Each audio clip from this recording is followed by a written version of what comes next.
Good morning everyone and welcome to another session of phonics. Let's have a look at our learning intention for today.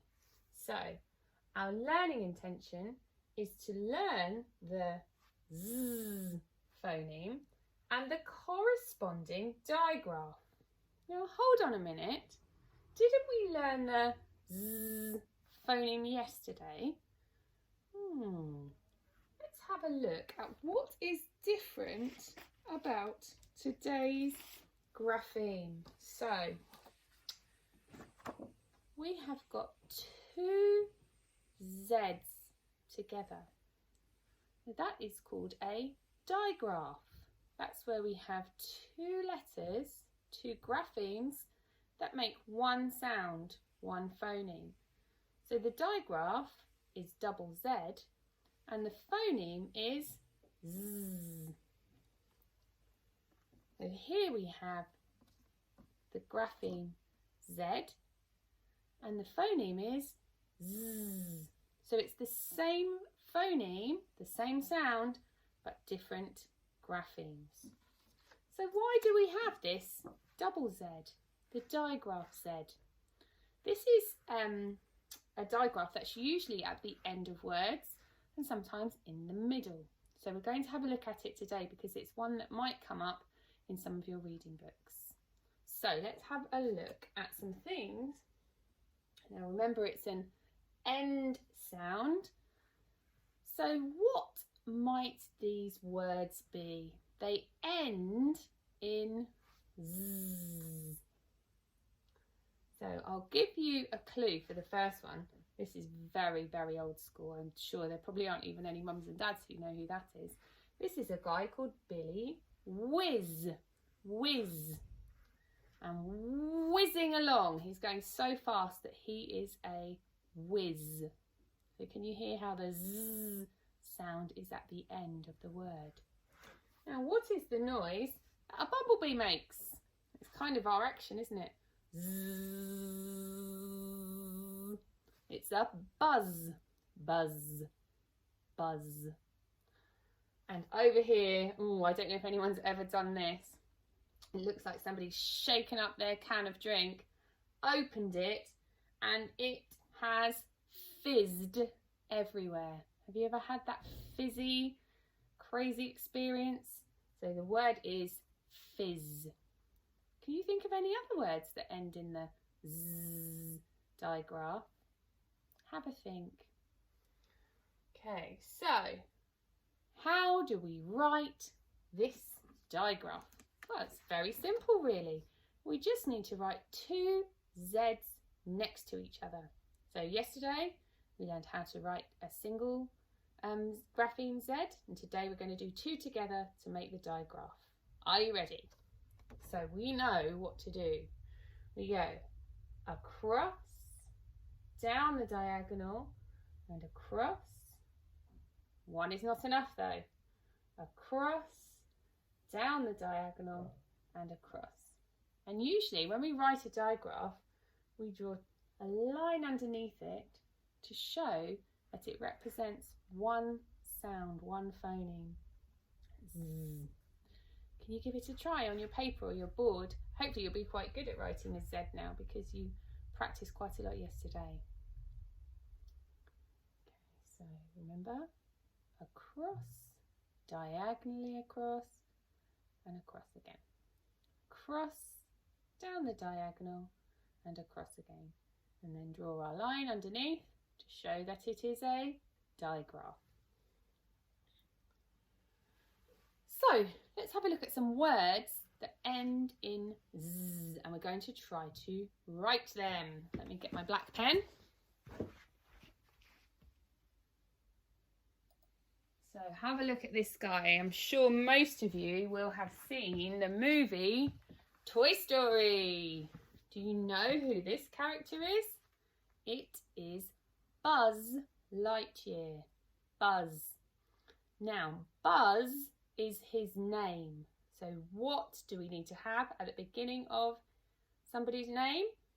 A capital letter. Well done. So, Buzz. Which sounds can you hear? buzz.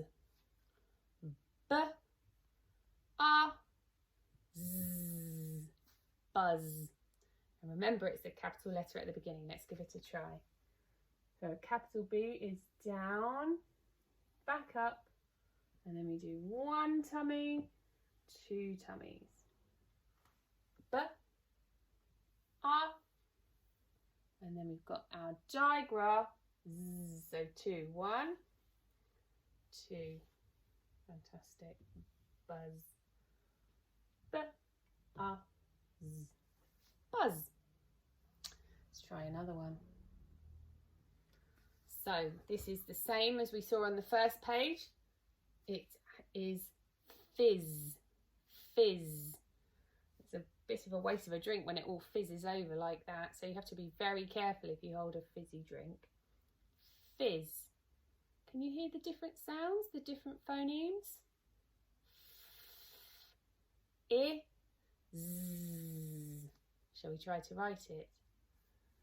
We've got I. Oh, my arms touch there. And then a digraph.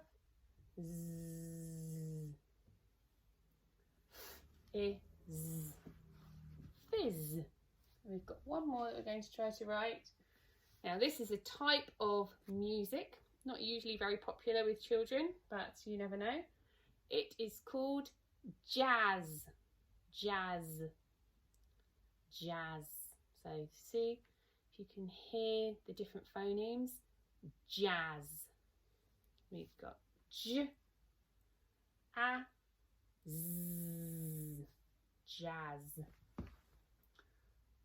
J, a, and then a digraph. Z. Fantastic. Well done if you got all of those correct. Now we're going to have another look at the high frequency tricky words that we looked at yesterday. Are you ready? We, me, she, be, he. Let's go back to the beginning. This one is we. Well done. This one is me. This one is she. This one is be. And last but not least, we've got he. So well done if you're starting to recognise those. And see if you can spot them in your reading books as you do your reading, or in your storybooks if your mums or dads or older brothers and sisters read to you in the evenings. It's really nice to spot the different words that we are learning. Okay. Oh, this looks familiar. Let's see if we can read this question. And remember, we're going to answer yes or no. Let's try to read it. So pause here if you want to try to read it by yourself. Otherwise, we will try to read it together. Ready? Has the cat got a web. Has the cat got a web? What do you think? Yes or no? Well, in this situation, yes, the cat has got a web. Very strange. Okay, let's have a look at another one. So, this is the back of a van, and it looks very full up. Down here, there's one more box that needs to go in it. Let's see what the question is asking us. Will a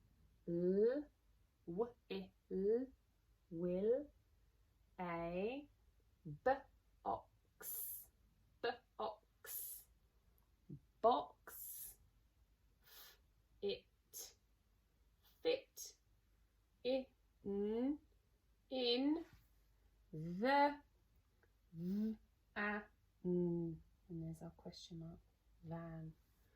Will a box fit in the van? Do you think there's space for this box in the van? Not sure. I would say no. My husband would probably say yes and be able to get about 5 more boxes in there. But for me, it's a no. Okay, let's have a look at the last thing. We are going to write a question. So, poor Buzz Lightyear is broken. So let me just get my white pen. You have a look at that and see if there's a question you could write that you can think of about Buzz. So it needs to be using the sounds and the letters that we already know. So I thought a good question would be, can you fix Buzz? So can you fix Buzz? It's 4 words. So we need a capital letter at the beginning because it's the beginning of a question or a sentence. Can you fix Buzz? And we also need a capital letter for Buzz. Why? That's right, because it is somebody's name. And then we need to have our question mark at the end so people realise it is a question. Are you ready? So the first word is can. Can you fix Buzz? So we're going to start with a curly K, capital K, can. Now the next word is a tricky word. So these are ones that you might have watched on the Tricky Words song. Y-O-U spells you. So Y-O-U. Can you fix? Fix. Ix. Ix. Can you fix who? Buzz. So remember we're writing his name. We're going to do a capital B. A. Z. And then what do we need on the end? A question mark. I've just about got enough space. Hopefully you can see that. So let's read the question. Can you fix Buzz? What do you think? Can you fix Buzz? Yes or no? I reckon I could give it a try. I'm going to say yes. Okay. Thank you for tuning in for Phonics again today. It's been lovely to see you. And I will see you again tomorrow for another new grapheme. And I think tomorrow is another new digraph. So exciting times. We are moving forward. We are making progress. We are doing amazing learning. So well done, everybody. Have a great rest of the day. I'll see you tomorrow for some more. Bye, everyone.